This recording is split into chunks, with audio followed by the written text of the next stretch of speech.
आप सब लोगों को कथा याद हो ये संभव नहीं है, आपको पूरी बातें याद रहें ये असंभव है। शाम 7 बजे यदि पूछा जाए कि क्या सुन के आए कथा में, तो आधे से ज्यादा तो आप भूल चुके होंगे क्या सुना था।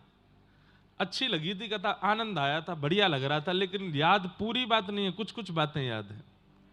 लेकिन इस पूरी कथा की यदि स्मृति चित्त में है, स्मृति हृदय में है, स्मृति रोम रोम में है, तो ये स्मृति ही कल्याण करा देगी, ये स्मृति ही आपको आनंदित करा देगी। 3 बजते थे, हम लोग तैयार होकर के कथा में जाते थे, जहां जगह मिलती थी वहीं बैठ जाते थे। बैठने के लिए बड़ी घमासान होती थी, आगे बैठने का मन होता था पर कोई बैठने नहीं देता था, लड़ाई झगड़े होते थे, एक दो लोगों से जैक लगवाई थी। एक दिन तो बैठे, फिर दूसरे दिन फिर पीछे बैठे, पर कोई बात नहीं, फिर दूसरे दिन हमने पीछे ही स्वीकार कर लिया। फिर कथा सुनी, कथा में एक दिन ये हुआ, कथा में एक दिन गुब्बारे लगे थे, सब पीले वस्त्र पहन के आए थे। महाराज जी हमको 3 बजे बुलाते, खुद 3:30 बजे आते थे। एक दिन तो 4 बजे आए थे।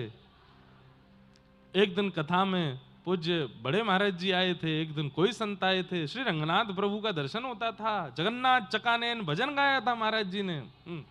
ये सारी स्मृतियां आपके चित्त में यदि हैं तो ये स्मृति ही कल्याण कर देगी। नष्ट मोह स्मृतिर्लब्धा। कथा श्रवण करके अपने अवगुणों को यही नष्ट करते जाइए।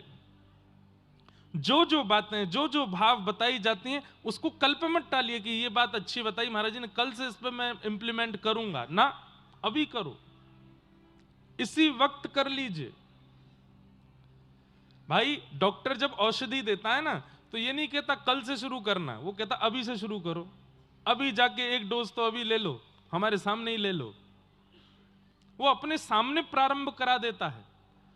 तो हम तो केवल, महाराज जी तो केवल प्रारंभ करा रहे हैं, पर ये स्थिति आपके जीवन भर में स्मृति बनकर के रहे, स्मृति इसकी ऐसी छाप छोड़ दे आपके चित्त में, तो वो स्मृति कल्याण कर देती है।